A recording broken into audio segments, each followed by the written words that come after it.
Video I'm going to show you how you can switch from Google Hangout to Google Chat.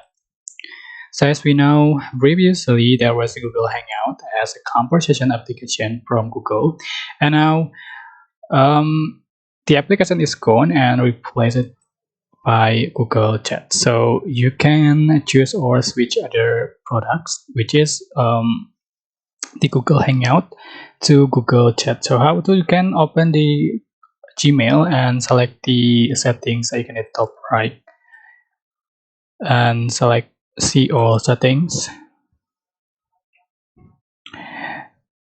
Select chat and meet. So previously there was three options here. Another one is Google Hangout and it's gone. So you can select Google Chat and just save change